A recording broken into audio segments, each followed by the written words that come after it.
नमस्कार, मैं मनोज शर्मा खबरों की दुनिया में आप सभी का स्वागत करता हूं।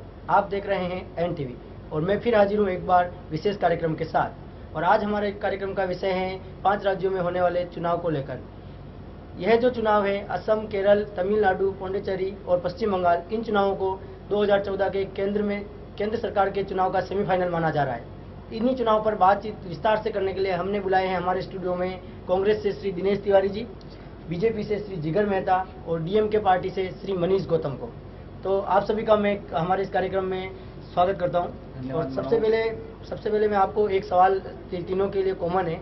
देश भर में एक ही सवाल चल रहा है भ्रष्टाचार का, आखिर कब तक? जिगर जी, आपकी तरफ से। देश की अभी सांप्रत समस्या रही है भ्रष्टाचार, और सांप्रत समस्या को भुला जाए। भ्रष्टाचार एक नया मुद्दा, एक नया गंदे गटर के पानी का कीड़ा सामने आ गया है, तो उससे लोगों के सामने से ये बात हटानी भी बहुत मुश्किल है। और एक तरफ इलेक्शन का माहौल है, लोग भी सोचेंगे कि हम उनको क्या निर्णय लेना है, उनका क्या आखिरी निर्णय रहेगा और किसके फिर से सत्ता का सूत्र किसके हाथ में सौंपना है। मनीष जी, यहाँ पर भ्रष्टाचार की बात हो रही है, तो आपके मैं जानना चाहता हूँ कि आप क्या कहेंगे? देखिए, भ्रष्टाचार देश की समस्या है। हमारा भ्रष्टाचार में 87वां स्थान है विश्व में। और ऐसा नहीं है कि ये एक ही पार्टी में हो भ्रष्टाचार सभी पार्टी में। मुझे पता नहीं चला कि हमें विकास या लोगों के डेवलपमेंट में स्थान आगे बढ़ाना है या भ्रष्टाचार में 27वां। देखिए, मैं जिगर जी को एक बार पूछना चाहूंगा। पहले इनको मौका दिया, मैंने आपको मौका दिया, पहले हम इनकी बात सुनते हैं, उसके बाद निश्चित पे हम बात करेंगे। ऐसा नहीं है, ऐसा नहीं है कि किसी भी सरकार में भ्रष्टाचार नहीं होता। आज दिन तक कोई भी इसी वजह से सरकार नहीं है जो साफ और सुथरी रही हो।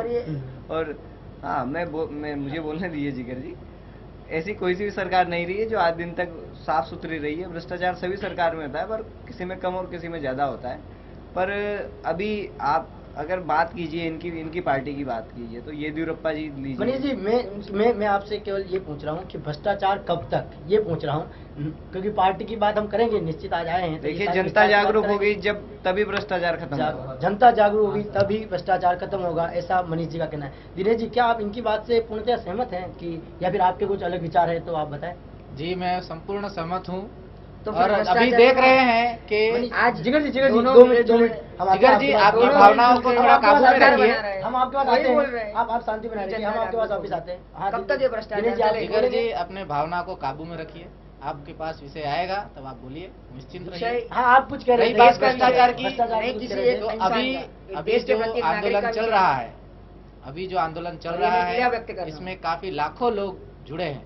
और मुझे जहाँ तक विश्वास है कि अन्ना हजारे जो आंदोलन कर रहे हैं उसमें भी काफी लोगों का समर्थन मिलेगा। तो हम भी उसके लिए सोचेंगे और एक ऐसा दिन आएगा कि जो भ्रष्टाचार को मिटाएगी।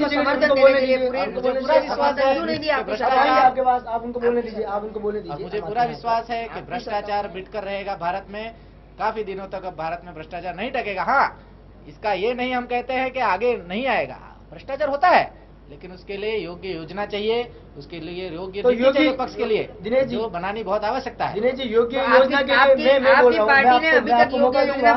जिगर जी, मैं आपको मौका दूंगा, आप भी सत्ता में आए थे। मैं दिनेश जी आपसे पूछता हूं कि आपके लिए योग्य योजना चाहिए तो केंद्र में आपकी सरकार है, तमिलनाडु में आपकी सरकार है, और सबसे ज्यादा भ्रष्टाचार कहीं हुआ है तो कहा जाता है आरोप आपके ऊपर लग रहे हैं। तो इस समय आपके पास कोई ऐसी योजना बनी है जो ये जनमत लोक बिल जो आ रहा है, क्या वो उसी का आगे का क्रम बढ़ाने वाला हिस्सा है या और कोई आपके पास योजना है? देखिए, तमिलनाडु के मुद्दे पे मैं बोलना चाहता हूँ। आप तमिलनाडु की बात कर रहे हैं तो तमिलनाडु की बात ही नहीं है। हाँ, समस्या की बात है, बोलने दीजिए। इसमें तमिलनाडु भी है, मनीष जी बोलिए। देश का हिस्सा। देखिए, आप हमारी बात कर रहे हैं, तमिलनाडु की बात कर रहे हैं, जो भी घोटाले हुए हम देश की बात कर रहे हैं। हमें एक राज्य को नहीं, हमें पूरे भारत को लेकर चलना पड़ेगा। आप केवल तमिलनाडु तक ही सीमित है। आप क्षेत्रवाद की अगर विचारधारा रखते हैं तो हो सकता है, पर हम यहाँ देश की बात करें, तो मैं आपको रोकूंगा, थोड़ा समझ चाहूंगा। दिनेश जी, आप एक बार कुछ इस बात पर, क्योंकि आपको भी मौका दिया जाएगा इसी बात बोलने का। दिनेश जी, आप कुछ देखिए। जनमत बन रहा है भ्रष्टाचार के खिलाफ, और मुझे पूरा विश्वास है अन्ना हजारे के इस आंदोलन में जनमत होगा ज्यादा और भ्रष्टाचार खत्म होके रहेगा बड़ी मात्रा में बड़ी तादाद में। अब आप बोलिए, तब तक आपकी ये सरकार ने अभी तक समर्थन नहीं दिया। कब तक बनेगा? हमारा तो पूरा समर्थन है और होके ही रहेगा, लेकिन भाजपा के गडकरी साहब कहाँ छुप गए हैं?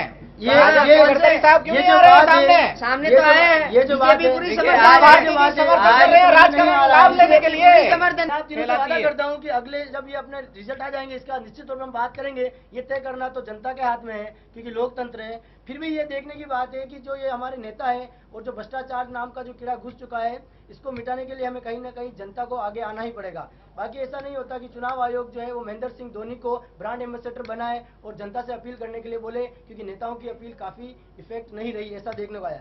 आप सभी यहाँ पर पधारे, इसके लिए बहुत बहुत धन्यवाद। और अब हम इस गर्मा गर्म बहस को यहीं पर पूर्ण विराम देंगे। और मैं अपनी ओर से सभी मेरे देखने वाले व्यूअर को कहना चाहूंगा कि अधिक से अधिक इन 5 राज्यों में जो इलेक्शन है उसमें हिस्सा लें और लोकतंत्र को मजबूत बनाएं। फिर से आप सभी का बहुत बहुत धन्यवाद। धन्यवाद। ठीक।